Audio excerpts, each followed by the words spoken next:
Salve, salve galera do Quilombo Podcast, eu sou o Valmérico Filho, ao meu lado temos Pedro Nascimento e hoje como convidado nós temos o querido Raimundo Bugel. Seu Raimundo, quero agradecer pelo senhor ter aceitado nosso convite, por prontamente estar aqui. Muitíssimo obrigado, muito obrigado. Ficamos muito felizes com sua presença. E para começar, o senhor poderia nos dizer quem é Raimundo, qual a formação de Raimundo? Boa tarde, meu nome é Raimundo Gonçalves dos Santos. Acabei de assinar aqui a autorização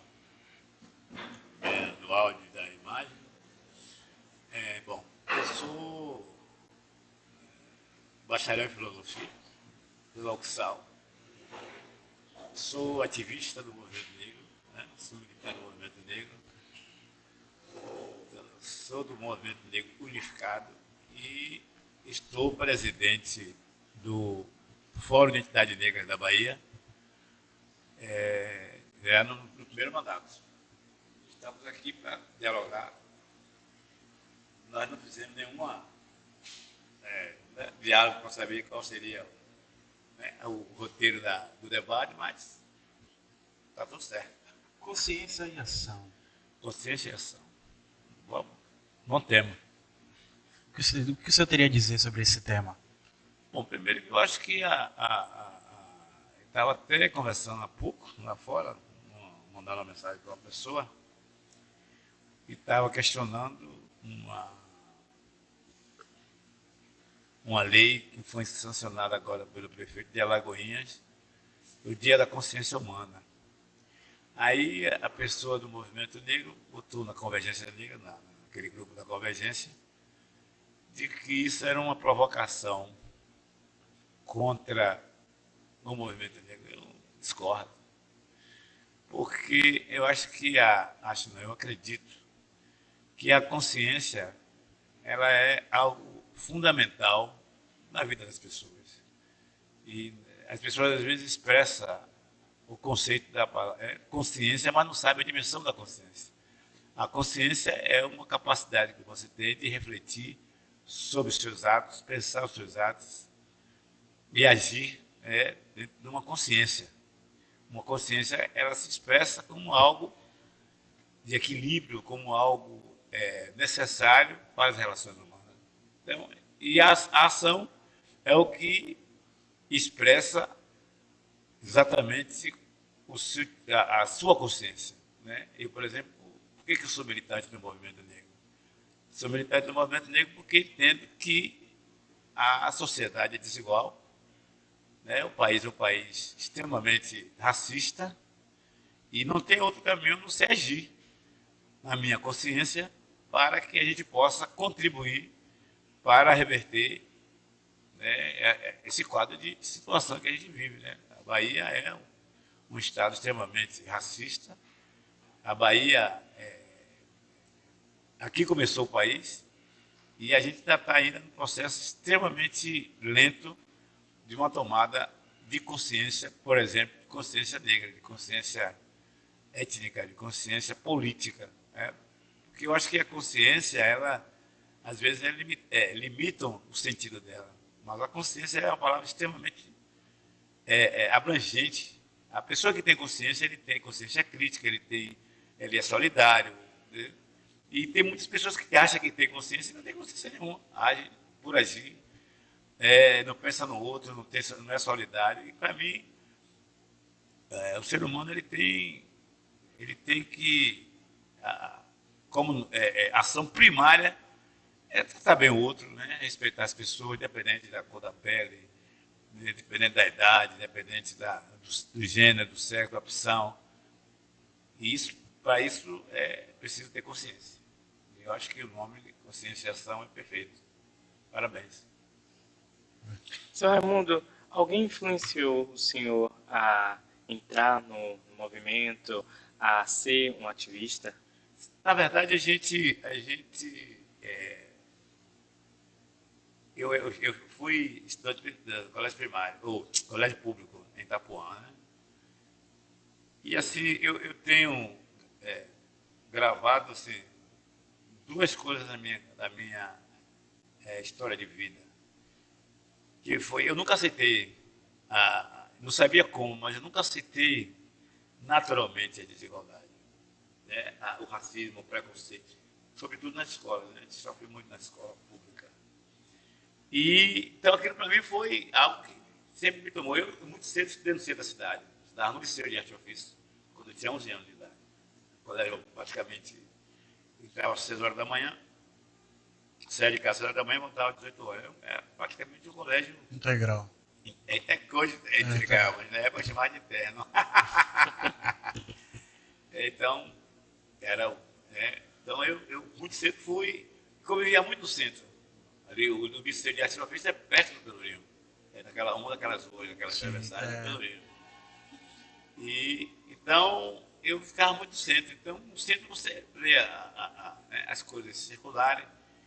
E do ponto de vista intelectual, eu lembro da minha adolescência, a primeira coisa que me fez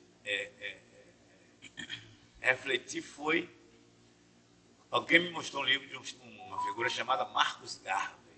Eu falo desse cara? Não. Marcos Moisés Garvey. Marcos Garvey é um jamaicano, mas era uma figura muito determinada, predestinada. Você tem uma ideia, ele chegou a montar uma empresa de navios para fazer com que todos os negros retornassem para a África. Ele saiu pela América, ele é jamaicano. Ele morou na Inglaterra, morou nos Estados Unidos, ele mexeu muito com a estrutura. Ele contribuiu muito para a consciência negra americana, do negro americano, apesar de ser jamaicano. E aí uma pessoa diz, mas ele é muito radical. Só que quando o cara disse que ele é radical, me chamou a atenção. E eu fui procurar saber quem era Marcos Garvey. E era difícil, porque a gente na biblioteca não tem. E uma outra pessoa que me influenciou muito foi o Bob Marley. O Bob Marley foi fundamental na minha vida. Fundamental, porque eu lembro que a primeira vez que eu vi a imagem de Bob Marley na televisão foi chocante para mim. Eu não entendia uma palavra em inglês. Mas eu tinha certeza que o que ele estava falando tinha a ver conosco. E eu fui estudar inglês para poder me compreender melhor o que ele estava dizendo. Isso foi uma evolução importante. Então, Marcos Garvey, e por coincidência, os dois são jamaicanos, né? Bob Marley e Marcos Garvey. Então, não sei se você já viu nas músicas, mas Bud Spear, principalmente, fala muito de Marcos Garvey nas músicas dele. Escuto bastante ela. Bud Spear, ele canta muito a história de Marcos Garvey. Agora, qual foi o maior desafio, qual foram os maiores desafios que você enfrentou como ativista no movimento negro unificado e como pessoa negra também, né? Como estudante negro, na faculdade, na escola? Na faculdade já foi um pouco diferente, porque quando eu morei um tempo nos Estados Unidos, eu morei 4 anos nos Estados Unidos. Foi? Morei de 92 a 96. E até então eu não tinha. Eu era militante, ativista, não precisava nem ir para a faculdade, mas fui morar nos Estados Unidos, quando eu voltei, entrei. Fiz vestibular na Católica, passei. Né? E o nosso desafio é diário. Primeiro que é preciso que a gente entenda que se uma negra ou um negro sofre um problema de racismo, eu também sofro. E a sociedade brasileira conseguiu botar nas nossas cabeças de que o seu problema é seu problema. Não, o seu problema também é meu problema. Né? Na minha vida, eu posso dizer que o maior desafio é ele estar vivo hoje, né? Com 66 anos de idade. Porque hoje, sobretudo, a maior parte da juventude tem sido vítima da polícia, né? Assassinado pelo Estado brasileiro, né? Que tem, inclusive, um pensamento de que esse estado de coisa é algo naturalizado por conta de que as pessoas matar negro os caras matam sem nenhuma preocupação, sabe que não vai dar nada. Um cara recentemente matou um menino que estava na moto em São Paulo, no posto, mais um caso grave, ele morreu na moto. O cara foi, meteu. Porque o cara acha que é branco, rico, com postes, ele pode fazer. Então, vidas negras não tem nenhuma importância. Então, para mim, o desafio é estar vivo, sabendo que eu sofro quando vejo um irmão pedindo esmola, quando vejo um irmão catando lixo, quando vejo uma menina na rua abandonada. Eu sofro com isso. Né? Então, isso é um sofrimento cotidiano. E a minha a mudança, o que me move, o que me alimenta é poder questionar. Eu tive ontem no fórum criminal aí na Suarana e eu fui testemunhar de uma coisa que aconteceu há 9 anos. Um cara assaltou, ele estava saindo 2 de julho, o cara deu voz de assalto com a mão armada, levou 2 celulares do meu amigo e da namorada dele. Quando foi agora, depois de 9 anos, eu fui chamado para testemunhar sobre isso. E mais, por incrível que pareça, eu não lembrava nem mais do caso, quanto mais da feição da pessoa. O cara está preso. E não foi julgado ainda. Isso é a justiça brasileira. E quando eu saí, a juíza, na minha frente, segundo eu estou passando com vocês, ela me perguntou se eu jura, aquele juramento beijo que eles fazem. Sim, jura dizer Falar a verdade. Eu disse, sim. Por que seria diferente? Até porque eu não acredito na justiça. Ela deu um susto da justiça. Disse, eu não acredito na justiça. A justiça, para mim, era algo que não me contempla como cidadão. E, depois, no final, ela disse, o senhor está liberado. Eu perguntei para ela, eu estava preso? Aí ela disse, não é porque o senhor foi convocado. Pois é, eu trabalho muito com conceito. E eu acho que essas coisas precisam mudar, porque senão a gente... Quer dizer, eu vim aqui espontaneamente, por exemplo, eu até falei com o atendente, vocês deveriam pagar meu Uber. Vocês me tiraram de casa. Aí, entendeu? Mas eu sei que raramente uma pessoa tem coragem de fazer uma conversa dessa com uma juíza, com um juiz. Porque as pessoas tremem, as pessoas têm medo, sobretudo a população negra. Porque ela foi amedrontada, a população negra foi impuseram no seu inconsciente a ideia do medo, a ideia do superior, da superior. Então as pessoas não se sentem cidadão. Isso para mim é algo que eu não tenho medo de nada, absolutamente nada. Mas de nada não tenho. Por quê? Porque eu acho que foi exatamente o movimento negro que me preparou para eu dizer que eu sou o único ativista do movimento negro. E aí, isso começou, do ponto de vista orgânico, em 78. Você não sabe nem nascer. Nem sonhava. Eu nasci em 78. No vestibular que eu fiz, meu primeiro vestibular, eu fiz eu me lembro como hoje que foi na escola técnica na Bahia, o vestibular. E uma menina, eu pensei que era uma menina bonita, uma negona bonita, eu pensei que ela estava me pagando, mentira, ela estava me induzindo aí com o movimento dele, que foi, não tem mais. Quando eu cheguei lá, ela estava com o namorado, me deu uma 0.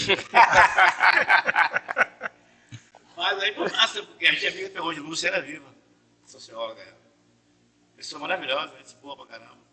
E eu digo a ela, você é responsável por isso, porque eu entrei e não saí mais. E o movimento negro tem isso, você não consegue, quando você adquire consciência crítica de ser um homem ou uma mulher negra, é algo que não sai mais da sua mente, você não consegue mais ser diferente. Porque o dia a dia da gente nos exige, cada vez mais a gente ter consciência. Imagina Salvador, uma cidade negra, 85% da população tem massas brancas. Tudo. É verdade. Não só em Salvador, mas também no Brasil inteiro. Sim. Você olha agora, estou olhando alguns flashes dos Jogos Olímpicos, o que está representando o Brasil são mulheres negras. Verdade. Foi a única que ganhou a medalha de ouro. É? Foi a única que ganhou a medalha de ouro. E a de prata também. A de bronze também. A de prata A e minha de Raíssa. E a Raíssa também é branca. A minha Raíssa nordestina, mas ela é branca. Então você imagina. Mas quando você olha a plateia, não tem o negro lá. Você já percebeu isso? Só tem a mãe da menina que foi agora para lá. Mas não tem o negro. Quer dizer, isso é uma coisa. A gente naturalizou isso. Isso não pode deixar ser uma coisa naturalizada. Entendeu? E para mim isso tem uma origem numa simples palavra. Eu vou dizer para vocês que vocês nunca se tiveram sobre isso, tenho certeza. Então, pouco quem está nos escutando. A palavra pobre. Essa palavra pobre, ela é uma palavra que, para nós, negros principalmente, nós precisamos tirar do nosso vocabulário.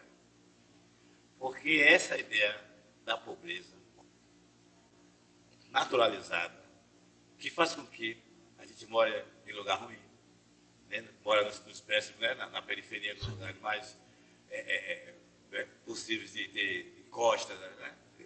A maior parte da população vive nesses bairros. Por quê? Porque a gente acha que o pobre é pobre. Isso não existe. Nós, no máximo, somos empobrecidos. Porque a pobreza, ela é uma indústria. A pobreza, ela é uma estratégia, ela é um pensamento, ela é uma organização. E a própria esquerda erra. Porque a esquerda reproduz bem o discurso da direita. Onde é que o discurso entre a esquerda e a direita se iguala? É exatamente no tratamento conosco. Porque ele diz, não, porque os mais pobres. Quem é os mais pobres? Quem são os mais pobres? Se eu faço parte de um país onde eu nasci, o qual meus ancestrais levaram quase 360 anos sob a égide da escravidão, e esse país é um país riquíssimo, e essa riqueza não chega para a gente, alguma coisa está errada. É inadmissível você ver os Jogos Olímpicos, é nítido, não tem negro. E por que não tem negro lá? Não tem dinheiro para ir. É muito simples. Então, eu acho que nós precisamos questionar, porque a pobreza, ela permite tudo. Quando você se sente pobre, o policial pode chegar e dar um tapa na sua cara. O cara que eu estava entrando ontem, voltando ao assunto da minha ida ontem no cartório, ou no cartório está no fórum, aí em Sussuarana, na hora que eu estava entrando, eu percebi o policial me olhando. E ele está me olhando para ele. Vou olhar com esse. Ele se veio o tempo inteiro, aí quando eu cheguei, estava uma fila. Eu aí passei na fila, quando eu estou em pé, eu vi um negão trabalhando, atendente lá do fórum. O senhor vai para a audiência? Eu digo, sim, senhor. A fila lá atrás, eu digo, pô, obrigado, cara. Por você achar que eu não sou velho, eu tenho 66 anos de idade. E estou aqui utilizando o meu direito de ser um homem idoso. Então, eu não espero a fila. Ou estou errado, aí já desarmou ele. Mas eu estava de olho no policial militar. Porque eles fazem toda uma, como eu diria, muitos subliminares, ele sente que você já é um potencial criminoso. E é isso que acontece no nosso dia a dia. Por quê? Porque essa palavra pobre permitiu isso. Entendeu? Verdade. Eu não sou pobre. Eu sou empobrecido. Por quê? Porque a sociedade brasileira, desigual, pegou toda a sua riqueza, entregou para menos de 1% da população, deter toda a economia. Como é que você pode imaginar um cara como a Semineto, que nunca trabalhou, ter 80 e tantos milhões no banco de patrimônio? É normal isso? Não vai ser normal. Apropriou-se. E então a gente precisa questionar esses conceitos. Porque parece que não, mas linguagem e conceito é o que determina as relações. E as pessoas não conseguem. E é por isso que a filosofia é algo tão menosprezado na escola. Porque uma pessoa que pensa filosoficamente, essa pessoa, ele é um problema. Porque ele é um crítico. Ele é uma pessoa que questiona. E as pessoas que questionam não é agradável para quem, entendeu? Então, a gente precisa realmente trabalhar no sentido de que agora mesmo vai ser feriado, 20 de novembro. Sim. Né? O primeiro feriado. Né? Da Consciência Negra. Da Consciência Negra, nacional. É. Em alguns estados, aqui na Bahia, por exemplo, acho que só Lauro de Freitas era feriado, no dia 20 de novembro. Salvador nunca foi feriado. Agora você imagine como é a história. Nós estamos num país, os feriados, eles são A maioria referenciais católica. da Igreja Católica. Verdade. 95% da Igreja Católica.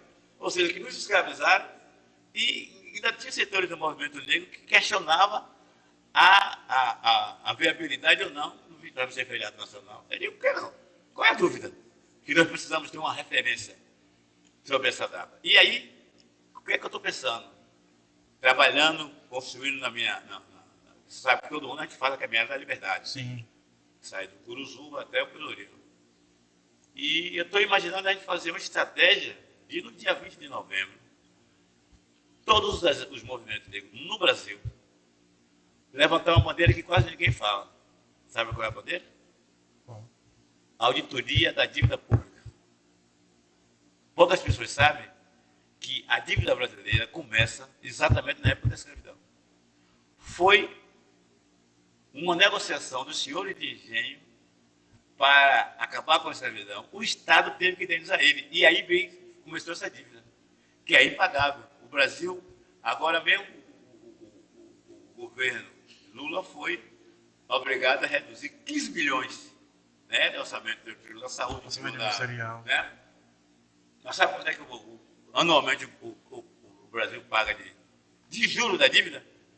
800 bilhões por ano o Brasil paga. E essa dívida está em cima dos nossos ombros. E é exatamente por isso, porque ele pode vai saber, por aqueles.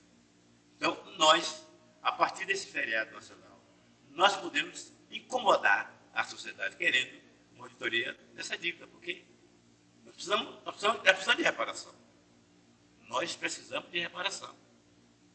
Entendeu? O movimento negro precisa questionar mais a sociedade, incomodar mais a sociedade, e incomodar de forma articulada e com conteúdo. Não é uma coisa pela coisa. É uma coisa que tem sentido, quer dizer, o Estado perde anualmente 800 bilhões só de dívida para pagar a dívida externa. Uma dívida que foi feita e que, para nós, até hoje não vê nada. Então, nós temos autonomia, autoridade para fazer uma campanha pela auditoria da dívida. Eu sei que os banqueiros vão pirar, mas nós temos que fazer isso. É preciso. É necessário, é preciso, mais que preciso. Urgente fazer isso. Porque senão os caras vão ficar o tempo inteiro só metendo a mão e a gente pensa que a responsabilidade é só dos governantes. Não é. Isso começa conosco, até porque as consequências dessa desigualdade recaem sobre nós. Nós é que pagamos por parte. Entendi. Seu Raimundo, o senhor pode contar um pouquinho como o movimento negro começou aqui no Brasil? Bom, na verdade o movimento negro começou no Brasil desde o primeiro navio que atravessou de África para cá. Sim. Né? Todas as lutas, as resistências, né? Quantos cigotos negros se jogavam no mar? Verdade. Então, acho que no primeiro momento, desde o primeiro navio negreiro chegou nesse estado, né, foi a Bahia, começa o movimento negro. Agora, do ponto de vista das organizações, no século XX, o movimento negro começa com, na verdade, uma denúncia da discriminação de 3 jovens negros, isso falando em MNU. 3 jovens negros no Clube Tietê, em São Paulo, e o assassinato de um jovem chamado Robson Silvério da Luz, que foi assassinado pela polícia, um feirante. E aí o movimento negro em São Paulo se organizou, fez uma manifestação, e daí criou, na escadaria do Teatro Municipal de São Paulo, criou o movimento negro MNU-CDR, Movimento Negro contra a Discriminação Racial. Depois, aqui na Bahia, numa Assembleia Nacional, ficou só o Movimento Negro unificado. Aí que começa. Porém, eu costumo dizer que o grande grito para um assumimento da nossa identidade começou aqui na Bahia também, e antes, que o Movimento Negro surgiu em São Paulo. Mas em 74, em 1 de novembro de 74, quando surgiu Ilhaí, para mim ali é o primeiro, a prioridade, né? No mundo contemporâneo, foi exatamente o primeiro momento onde o movimento negro dá um grito de que não era feio, né? Que o negro assumiu a sua beleza, a sua estética, né? Positivamente. Então, para mim, ali é um marco. Eu posso dizer que a luta do movimento negro no Brasil, ela pode ser ter como paradigma antes e depois do Ilhaí. Porque depois do Ilhaí vem surgindo um monte de organizações, até que o MNU surgiu em 78. Entendi. O MNU é o mais velho de todos, é o vovô. Vovô. MNU e depois vem um movimento negro unificado, não é isso? Movimento Negro Unificado. Ilhaí, primeiro, depois o Movimento Negro Unificado. Em 74, Ilhaí, 1 de novembro de 74, e o MNU, 7 de julho de 1978. 78. Agora, voltando, falar um pouquinho do senhor. O senhor é professor, não é isso? Filosofia ou é só licenciado? Eu sou licenciado, eu sou bacharel. Bacharel. Na verdade, eu não gosto de rotina. Eu seria um péssimo professor. Ficar todo dia na sala fazendo a mesma coisa. Então, não sei se eu me adaptaria, não. Mas eu gosto muito de filosofia.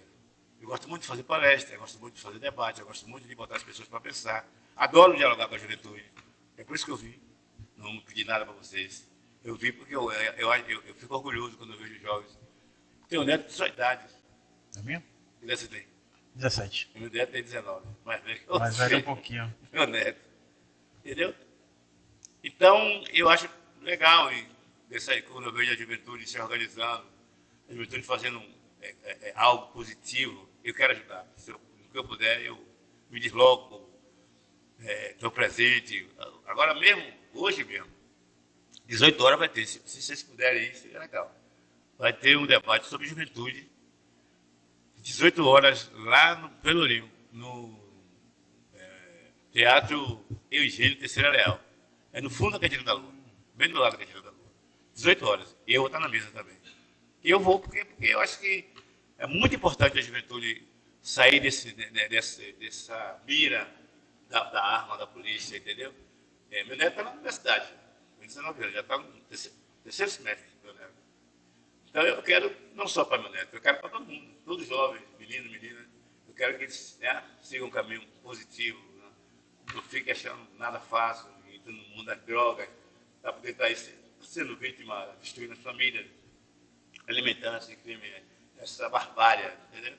E, ao mesmo tempo, ajudar essa geração a ter consciência crítica mesmo sobre... Eu, por exemplo, acho que a guerra às drogas é um equívoco. E a guerra às drogas é o que mais justifica a Bahia estar em primeiro lugar em termos de morte e assassinato pela polícia. E ele ainda fica querendo argumentar não sei o quê. Entendeu? Mas é exatamente essa coisa do sistema, do pobre, sabe, do combate à droga, que é a pura como é que eu diria? Lero, porque como é que você encontra, como é que a cocaína chega no Brasil de cheque? Não, com certeza não. Já que mesmo. Não chega de cheque no Brasil. Ela chega de avião, ela chega de navio. Como é que os caras conseguem botar tonelada de cocaína no casco do navio? Hã? Como é que o cara consegue? Aí o cara quer dizer que está acomodado, fica aqui na Cabula 6, numa comunidade negra, sai matando meninos para poder estar combatendo as drogas, combatendo o crime. No máximo são aviões, porque os caras que, na verdade, controlam a droga, os caras nem chegam lá. Os caras não têm nem a ousadia de incomodar no prédio dele. Descobre. Mas até porque só fazem parte, né? Entendeu? Agora, não sei se vocês perceberam na semana passada, um capitão que foi preso aqui na Bahia, fornecendo arma para o crime organizado. O cara é capitão da polícia, o cara da inteligência. Entendeu? Então, agora, isso só é possível quando a gente tem informação. Quando você tem informação, quando você é uma pessoa qualificada, quando você é uma pessoa que sabe exatamente quais são os seus direitos, aí a coisa modifica. E é isso que eu me proponho a fazer com as novas gerações, para estimular, né? Eu vim aqui para falar com vocês com maior satisfação. Nem almocei se ter que ter ideia. Nem almocei. Minha irmã está lá em casa fazendo muqueca lá, uma farda bola em casa. Minha família toda lá. Mas eu vim com maior, sabe assim, com maior satisfação conversar com vocês, porque eu acho importante o que vocês estão fazendo. Importantíssimo esse trabalho de você, estar hoje, sábado de tarde, aqui, ao invés de estar em nos lugares fazendo, sendo servindo de avião para o crime organizado. Nada, eu acho que vocês estão fazendo aqui perfeito. E deve servir de exemplo para os jovens. Entendeu? Acho que vocês têm um longo caminho pela frente a seguir, porque eu acho que é dessa forma que a gente vai reduzir o abatimento de jovens negros na sociedade. Seu Raimundo, o senhor falou sobre o ILE. Como é que o ILE ele ajudou para a valorização, para a não perca da cultura afro-brasileira? Porque, no fundo, ele surgiu dentro de um terreiro de Candomblé. Né? E exatamente essa ligação ancestral, o papel dos tambores, né? Os tambores, não sei se você já foi alguma vez na Liberdade ver a saída do ILE, já foi, não? Não. Eu tinha uma tia que ia. Hein? Ela saiu no primeiro bloco do Ilhéia. Ela saiu. Nunca cheguei, Todo não. sábado de carnaval, antes de vir para a avenida, ele sai no Curuzu. Você precisa ver o que é um sentimento assim, daquele de orgulho. E é impressionante que eu fui observando o aí. Você não vê a polícia tocando ali. Não tem, a polícia não chega, a polícia fica dançando quando o Ilhéia passa. Porque o Ilhéia passa uma imagem de grandeza, uma imagem de beleza, de uma beleza singela. Então, os policiais sabem que não é um bloco que dá trabalho para eles. Então, estão ali, são muito mais na observância e tal. Acontece em muitos outros blocos, quando passam na avenida, tem briga. E aí não tem isso. Porque o Ilhéia trabalha muito a afirmação, né, e trabalha com temas, com problemática que só fortalece a população negra.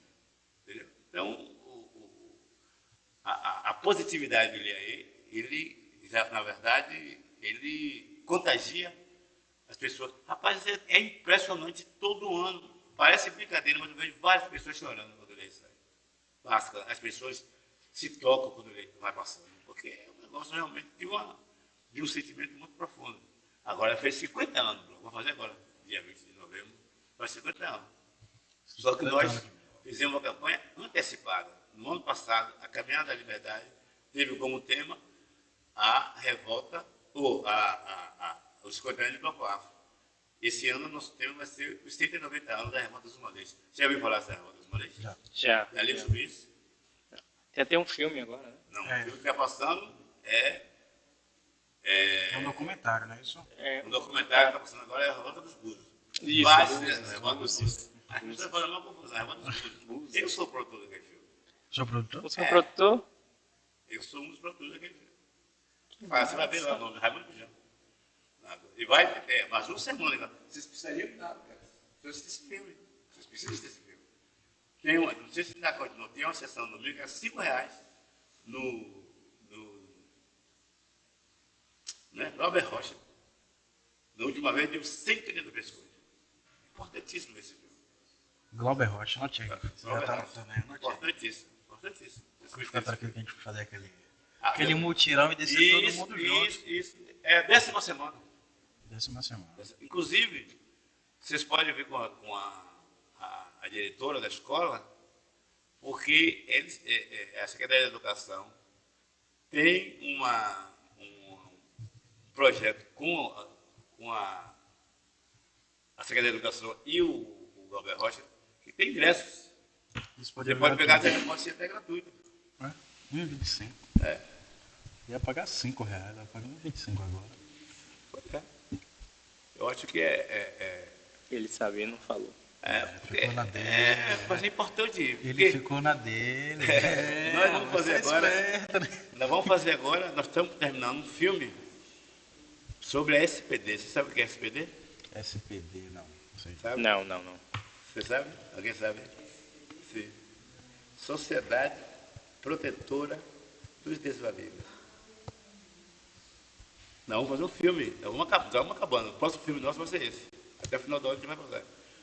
É a primeira organização negra do Brasil e da América.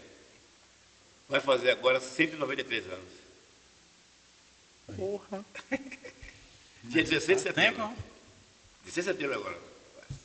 16 de setembro. Ela se organizou, ela comprava a alforria dos negros escravizados. Isso daí eu lembro. Comprava alforria e ia lá e libertava.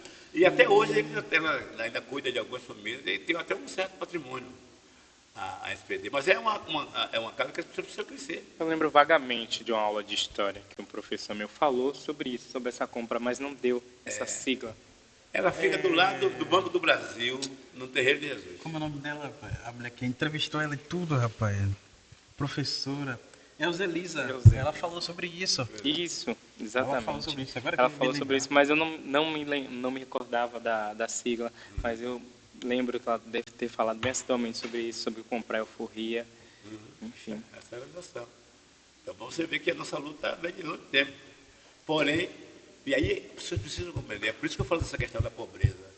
Porque o que aconteceu? Com a abolição da escravatura, o, a, o governo brasileiro começou a oferecer a vinda de estrangeiros, italianos, ingleses, alemães, holandeses, alemães. É por isso que você vê que essas áreas todas dominadas por eles. Quer dizer, eu vi outro dia uma matéria, uma entrevista, estava lendo, um cara da região norte aí, com um sobrenome da dizendo que os índios invadiram a terra dele. Eu dei tanta risada. Mas como é que o jornal, como é que o cara chega, o nome desse estrangeiro, o cara chega e diz que os índios invadiram a terra dele. Quando você chegou, ele já era dono, entenda isso. Muito antes. Mas o Brasil fez isso. Então esses caras se apropriaram da riqueza. Nós precisamos incomodar esses caras, cara. Verdade. Nós precisamos tirar o conforto dessas pessoas. Essas pessoas não podem achar que eles podem tudo e a gente não pode nada. Ainda vai ter pessoas que vão falar, não, mas a lei diz que se uma pessoa invade a terra da outra, é crime, tem que ser responsabilizado. Quem que faz as leis? Eu fui fazer uma entrevista uma vez, eu participei de uma live na época Da pandemia? pandemia nacional, com o presidente da OAB, nacional da OAB, muito intelectuais, me chamaram. Eu cheguei e disse, olha, tem duas áreas do conhecimento que o negro precisa entender a responsabilidade que nós temos de cobrar esse segmento. Qual? Eu digo, o direito e a medicina. Porque as leis, o direito fez as leis para regularizar todas as atrocidades que foram feitas sobre os nossos corpos, nosso povo. E a medicina legitimou. Você está entendendo? É legitima. Achando que a gente era inferior, né? Olha, eu quero dizer que nós temos a tendência ao crime. E nós somos um criminoso em potencial. Verdade. Contudo, a história mostra que o ser violento é o ser branco. É o ser branco. É um ser que é invasor. Você imagine, por exemplo, e vocês precisam ver esse filme, Revolta dos Búzios. Os 4 jovens que foram enforcados, Manuel Faustino, João de Deus, Lucas Danca e Luiz Gonzaga das Virgens, os caras foram esquartejados na Praça da Piedade, pô. Cara, e os filhos, 5 filhos assistindo o pai ser enforcado e o parte do corpo ser pendurado. Isso é pessoa que tem pessoas cruéis. Mas os caras conseguiram jogar no imaginário. Você vê na rua, quando a gente passa, a mulher bota a mão na bolsa, se segura, quando vê a gente. E no fundo, não tem nada, pelo contrário. Quem tem essa índole da maldade, quem tem o branco. E nós nos acostumamos a achar que isso é algo que nós temos que desconstruir. Pô. Aceitamos, abaixamos a cabeça, claro, concordamos. Exatamente. E eu acho que eu gosto de conversar com vocês para poder oxigenar essa ideia de se ousar cada vez mais. Mas não é ousar de forma como eu diria, grotesca. Não. É mostrar conhecimento, é mostrar consciência da sua pessoa. Porque aí muda, pai. Muda. Né? Porque quem tem que mudar são as pessoas. Nós é que fazemos as mudanças.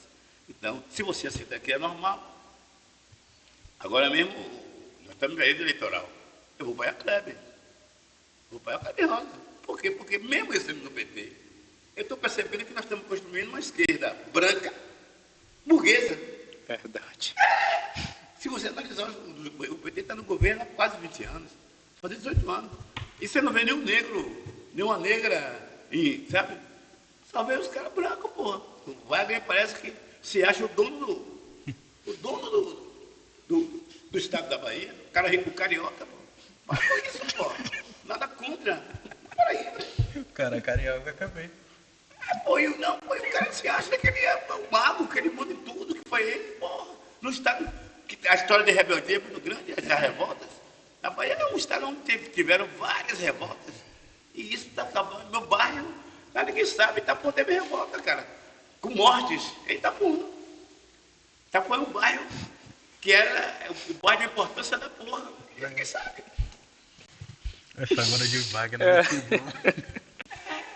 Finita, porque o cara se O bambambam. Branco, burguês, carioca, se dizendo dono da Bahia. Pior que é mesmo, velho. Entendeu? Eu acho que e nós temos que mudar isso. E é possível fazer isso. Entendeu? E isso vocês vão É necessário, é necessário. É vocês que vão fazer isso. É vocês que têm que incomodar e dizer, pô, irmão, que é isso? Entendeu? Eu disse, eu não vou apoiar não, mano. Não vou apoiar Geraldo Júnior, não. Eu vou apoiar Cléber Rosa. Por quê? Porque eu quero que mais negros ocupem espaço. Eu quero ver mais. A gente eu quero precisa de um ver governo com a nossa cara. tem um menino de São Paulo, rapaz, chamado Flávio Jorge. Eu tive agora, eu fui quando lançamos o filme no cinema, eu fui para São Paulo, para poder fazer a palestra, né? Cara, um amigo meu faleceu, pô. O cara que começou o movimento negro, Flávio. O cara morreu desdentado, velho. Do PT mesmo, ou seja, os negros só cabem morrer no ostracismo, pô. Você está entendendo? Então, você não pode deixar isso acontecer.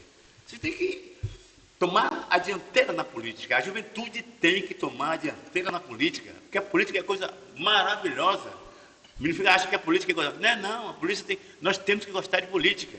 Esse negócio de não gostar de política é toda uma estratégia que a elite dominante jogou para o povo não gostar de política. O que é que eles fazem? De 2 em 2 anos ele pega uma migalha, distribui para as pessoas, mas aí volta, se elege, daqui a 4 anos eles voltam de novo. Daqui a 2 anos tem mais eleição e nós continuamos no círculo vicioso. mesmo, exatamente, nós continuamos no mesmo lugar. Nós precisamos tirar dessa posição. E quem tem que tirar são vocês, seus jovens. Eu já estou com 66, eu já estou no lucro. Entendeu? Mas você, com 17, 18 anos, tem que fazer isso para esses caras tocar. Como é que vai ganhar? Acho que é tentar. Pô, cara, aquilo me irritou. E eu sabia que o cara, a vida inteira, foi apoiado por mim.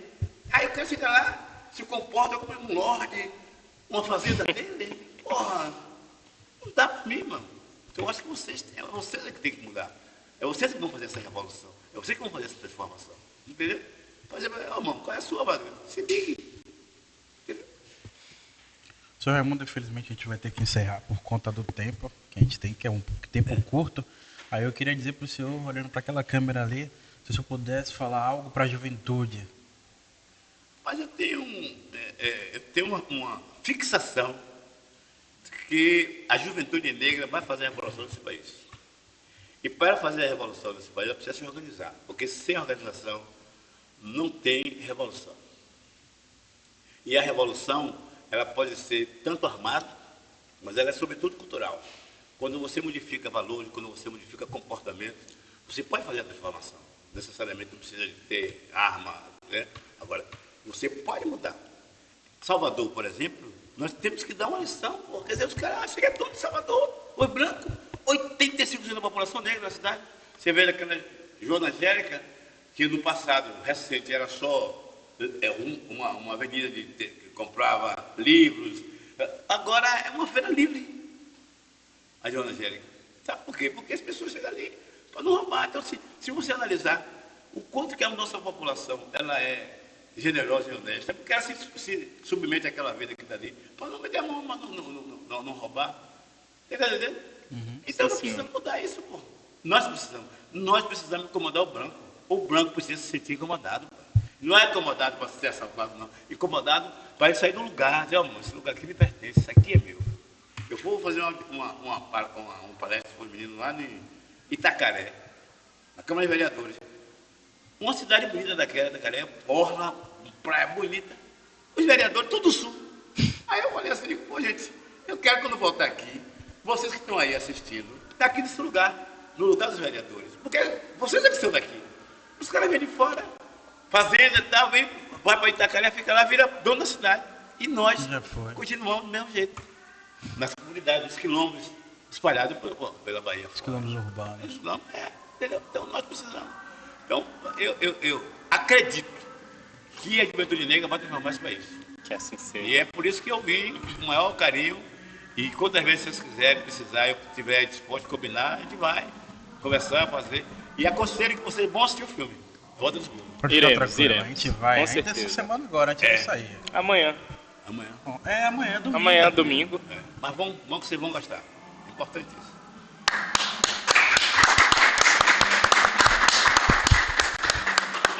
Tchau, galera. Até mais. Até o próximo episódio.